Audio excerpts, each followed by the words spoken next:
Para abundar más en este lamentable tema, en la línea de Mega Noticias TVC tenemos a Estefanía Medina, abogada y cofundadora de TOGIL, la asociación civil que combate la impunidad.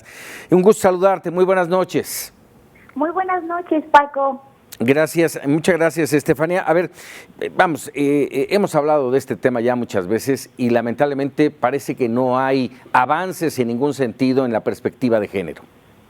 Completamente. Escuchaba ahorita las declaraciones que se hacían, sobre todo en entidades bastante preocupantes como el caso de Sonora y algunas otras, y recordarás que ya estuvimos ahí platicando contigo justamente en el estudio de las problemáticas que enfrenta el sistema de justicia penal, que me parece no son propias del sistema ni de las normas. Creo que el problema que seguimos teniendo está completamente en los operadores que siguen revictimizando a las personas que llegan a presentar una denuncia, que le dan poco interés, por ejemplo, a los temas como violencia familiar, que muchas veces ya todos sabemos que pequeños actos de violencia intrafamiliar son los que van escalando para luego acabar en un feminicidio. Entonces, pareciera que las fórmulas ya están, que la visión hacia dónde hay que ir también está, pero no vemos claridad en que se cambie la visión de los operadores en las fiscalías del país, desafortunadamente. Este punto que mencionas, Estefanía, el tema son los operadores, y lo entiendo así, da coraje saber que hay leyes, que hay criterios sobre este tema y que no se apliquen. Y esto es justamente lo que mencionas, los operadores, ministerios públicos, para solo mencionar uno.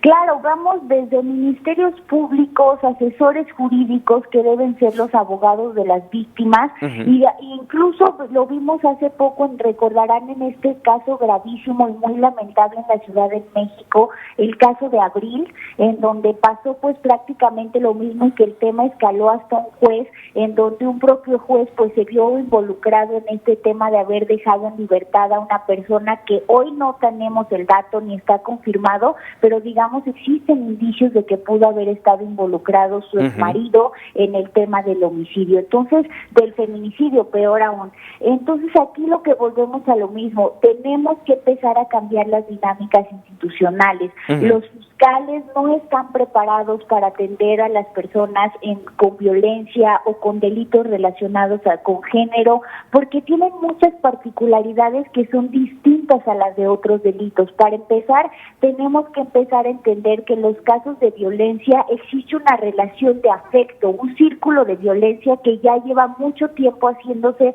entre el agresor y la víctima, y que eso claro que incide de manera muy directa en el procedimiento. También tenemos complicaciones en el tema de las pruebas, que muchas veces estos delitos pues no existen testigos porque evidentemente ocurren en un hogar o porque no existen como muchos más elementos para poder acreditarlos, y es justo ahí donde se tienen que aplicar reglas de interpretación con perspectiva de género, y que eso se sigue negando los operadores a aplicar.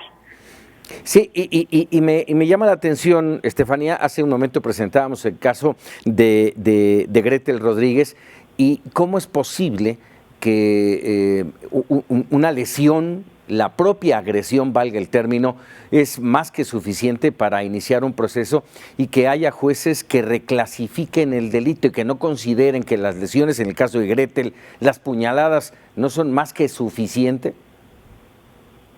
Eso es gravísimo y es una constante que tenemos en todo el país todo el tiempo. Tanto fiscales como jueces pareciera que están negados a entender que muchos de estos casos jurídicamente y evidentemente son una tentativa de feminicidio.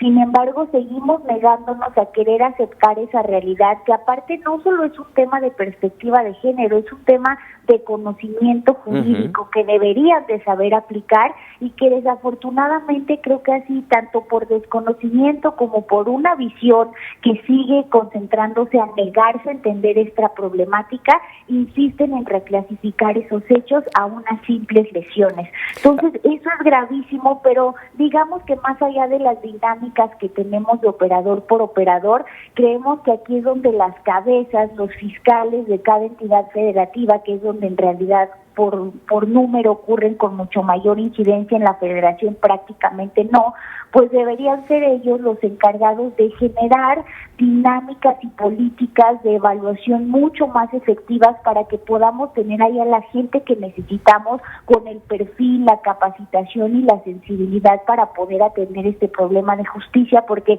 pareciera que por más que reformemos las leyes, por más que le cambiemos el nombre al sistema o a las instituciones, si no le entramos de fondo a transformar a quienes están ahí recibiendo una denuncia, llevando a judicializar los casos, no va a cambiar nada. Bueno, es tan simple como aplicar la ley, nada más. ¿A qué otros mecanismos, Estefanía, se puede acoger las víctimas de la violencia? Pues mira, algo que también creemos que se ha dejado un poco abandonado es justo esta palabra que comentaba hace un momento, la figura del asesor jurídico. Como saben, en nuestro país el derecho de protección de las víctimas pues se ha venido cada vez haciendo mucho más robusto, precisamente a causa de esta impunidad y de estas injusticias que sufren las víctimas todos los días, y uno de los derechos más importantes es contar con un abogado que debe de estar titulado, que debe de tener todos los conocimientos para precisamente acompañar todos estos procedimientos y estar insistiendo para que el Ministerio Público y los jueces, pues valga la expresión, hagan bien su chamba.